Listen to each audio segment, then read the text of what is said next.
Internationale de lutte contre la corruption. L'unité de lutte contre la corruption, pleinement engagée dans sa mission d'assainir l'administration publique, tient encore pour responsable des agents publics, de hauts fonctionnaires de l'État et de hautes personnalités politiques pour avoir violé la confiance publique. Constamment motivés, entièrement convaincus de leur devoir vis-à-vis de la nation, les enquêteurs de l'ULCC agissant sous mon autorité conduisent des enquêtes les unes plus importantes que les autres dans l'intention de garantir une gestion saine des ressources publiques. L'objectif est clair, imposer l'intégrité et la transparence dans la gestion publique. L'ULCC restera au rendez-vous de l'histoire en assumant pleinement ses responsabilités légales. Plusieurs de ces enquêtes ont été lancées suite à une dénonciation ou une plainte formelle de citoyens ou d'organisations de lutte contre la corruption. J'invite donc toute personne qui, témoin d'un acte de corruption, à porter plainte ou à composer gratuitement le 56 56 pour dénoncer. Parce que dénoncer est un acte citoyen. L'avantage que vous avez, c'est que l'ULCC est affranchi de toute influence de quelque nature qu'elle puisse être. L'État haïtien, l'exécutif haïtien trace les lignes claires que j'exécute à titre de gendarme anticorruption. La corruption doit être mise KO. C'est l'objectif que nous poursuivons en vous présentant aujourd'hui 5 rapports d'enquête sur des faits patiemment documentés par les enquêteurs à l'endroit desquels j'adresse un hommage bien mérité. Des cas relatifs au détournement de biens publics, de fausses déclarations de patrimoine, de passation illégale de marchés publics, d'abus de fonction, de faux et d'usage de faux, de prise illégale d'intérêt, d'entrave au bon fonctionnement de la justice et autres sont détectés.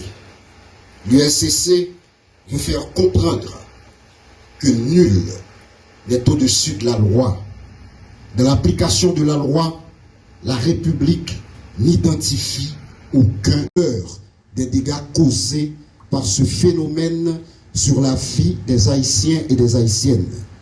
En attendant la mise sur pied effective du pôle judiciaire spécialisé dans les crimes financiers que j'appelle de tous mes voeux, j'ai la conviction profonde que des magistrats qui travaillent dans des conditions particulièrement éreintantes et difficiles feront la différence en sanctionnant avec la rigueur de la loi les corrompus et les corrupteurs.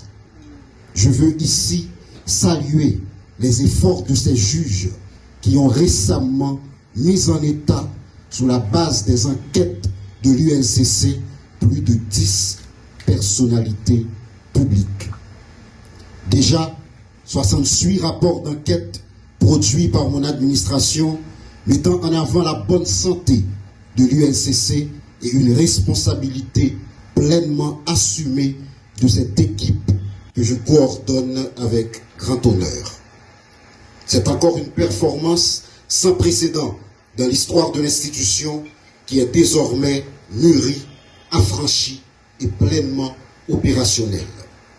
Comme le veut la tradition que j'instaure à l'ULCC, chaque journaliste sortira de ses murs avec un résumé exécutif de chaque rapport d'enquête finalisé, dont les résultats sont rendus publics conformément à l'article 9 du décret du 8 septembre 2004. Cette démarche, légalement autorisée et qui fait, je le sais, grincer des dents, facilite heureusement le contrôle citoyen.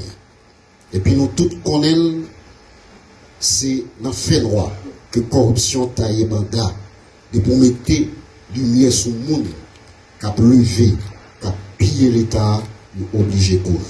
Merci en pile de présence. Il s'agit de 5 rapports d'enquête. Le premier, c'est le rapport d'enquête portant sur la déclaration de patrimoine de M. Michel Joseph Martelly, ancien président de la République. Le rapport d'enquête sur des subventions octroyées par M. Jean-Ronald Joseph, ancien directeur général du Fonds national de l'éducation. Phase 1. Le rapport d'enquête relatif à la gestion du montant de 50 millions de gourdes alloués pour la célébration de la fête du drapeau le 18 mai 2025.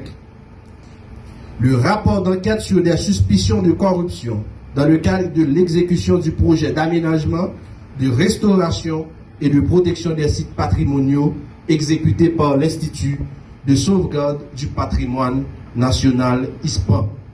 Et enfin, le rapport d'enquête sur les soupçons d'enrichissement illicite de Adzenwiller Lazare, directeur des opérations à l'Université publique du Bas-Artibonite. Mesdames, Messieurs, je vous remercie, chers journalistes.